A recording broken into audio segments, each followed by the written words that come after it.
India's rise to the top 100 in the Doing Business Index released by the World Bank last year was a cause of much celebration by the government. But over the last few weeks, the Ease of Doing Business Index has come under a cloud for its rankings. This began, of course, after Chief Economist at the World Bank, Paul Romer, raised certain uncomfortable questions and then subsequently quit. So what does this controversy really mean for India's rankings? To speak on this, I'm joined by Justin Sandefur, Senior Fellow at the Center for Global Development, who has published a report with revised rankings, if I may call it, doing away with the changes in methodology that may have influenced the index. Thank you so much, Justin, for speaking with us at Bloomberg Quint. Thank you for having me. Let's begin by understanding what the entire controversy is about. Why have the Doing Business Index methodology and rankings come under this much scrutiny and under a cloud of controversy? As you mentioned, this started when the World Bank's own chief economist pointed out that the methodology was changing a lot over time. And he got worried that the bank was making announcements about movements in the rankings, one country going up or another going down, that were actually comparing apples and oranges. Because if you change the methodology, you can't really compare this year's ranking to last year's ranking and say that anybody did better or worse. He felt the bank was not being entirely forthcoming about those changes. And he promised before he resigned that the bank would issue new and revised rankings. With his departure, I'm not sure we're ever going to see that. It began, of course, in the context of Chile. And the big question out there was whether these rankings were politically motivated. Would that question then logically extend to all of the rankings? I mean, I think people are free to kind of form their own hypotheses. We've tried to focus here at the Center for Global Development just at looking at the data and kind of digging into the methodology. Certainly in the case of Chile, there were these kind of very striking coincidences. When you had a left-leaning government in power, Chile's position fell. As soon as there was a right-leaning government in power, it went up again. And that happened over multiple changes in government, where the index always seemed to move with who was in power.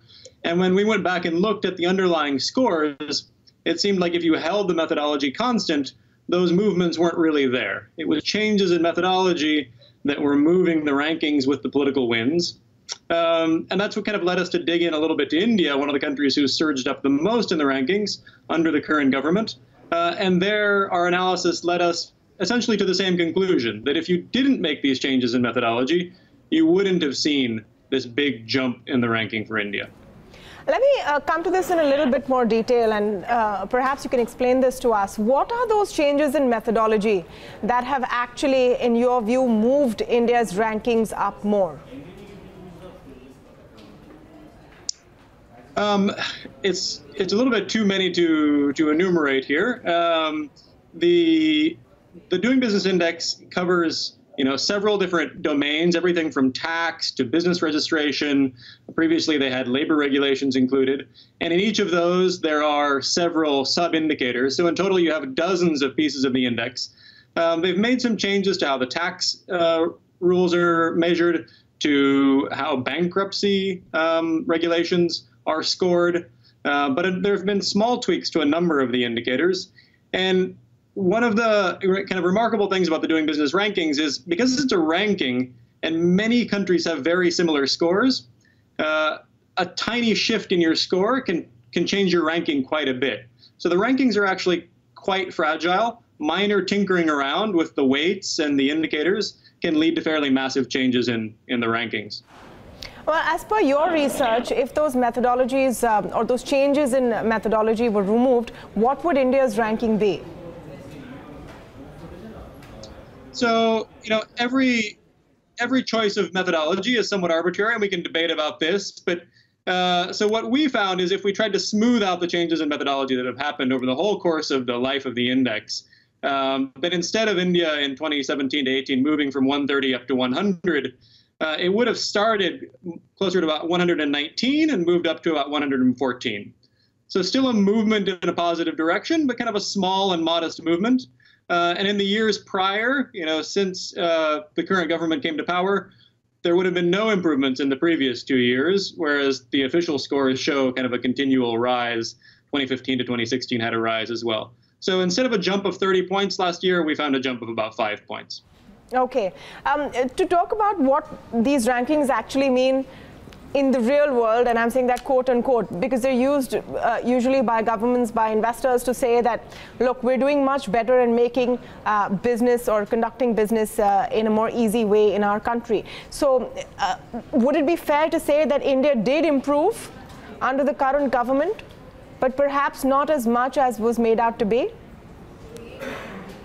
I think that's probably fair. I think the folks in the World Bank Research Department are insistent that there were actual reforms on some of these indicators that drove their changes in scores, and I don't want to contest that. I think one line which I think has been somewhat misleading in the World Bank's response here, though, has been that these changes in the ranking reflect realities on the ground and feedback from the small and medium enterprises. And that's really not true. I mean, these rankings, this index is based on a survey of experts, of lawyers and government officials who talk about the formal rules, not how they're applied on the ground. So I think it's fair to say there has been some more modest movement in the formal rules, but there's really no basis to claim on the basis of this index of any actual change on the ground. That's something that new research would have to look into.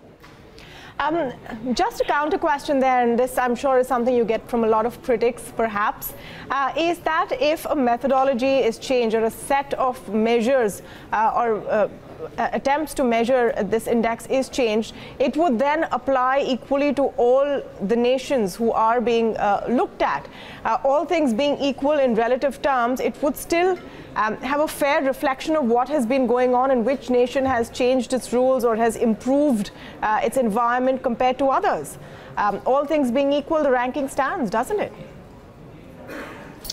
I think it's completely legitimate to say that and I think it's true to say that the methodology was applied equally to all countries. One of the reasons that we focused in on India here, sitting in Washington, D.C., was when you look at the changes in methodology, you say, well, who benefited from the change? And it just happens that India was one of the countries that benefited quite significantly from the change in methodology. Now, that change applied across the board. And so, there's an argument that the new methodology is better than the old methodology. That's certainly what the World Bank would tell you. The new methodology is better, so focus on the ranking of 100. I'd be willing to accept that. What I think we shouldn't do is try to make these comparisons over time of the rankings and talk about, India's amazing recent rise in the rankings, because those comparisons over time are really quite dubious. How much does this really matter to foreign investors, to companies looking to set up shop, say, in India? And now with this sort of cloud over the rankings, do you think it will have a big impact on the way investors look at these rankings? Personally, I'm suspicious that any investor is going to look at this recent controversy and question their investment decisions. My guess is that most investors thinking about making a serious commitment to doing business in India are going to be looking at concrete realities in their own sector and the own city and location where they're thinking of investing, and probably not turning to the World Bank's webpage to decide on their investment decision. I do think in defending the index in the face of some, criticisms about some fairly objective errors, that the World Bank begins to undermine, though, its credibility in making these statements, and I hope they come out soon to clear up some of these questions, to kind of maintain the rigor and transparency of their data. All right. Thank you so much, Justin, for speaking with us. So India did do better, perhaps not as much as was seen in that jump. But was it, at the end of the day, more of a feel-good marketing piece? Perhaps does not change the fact that there was an improvement. Thank you so much for joining us this evening on Primetime.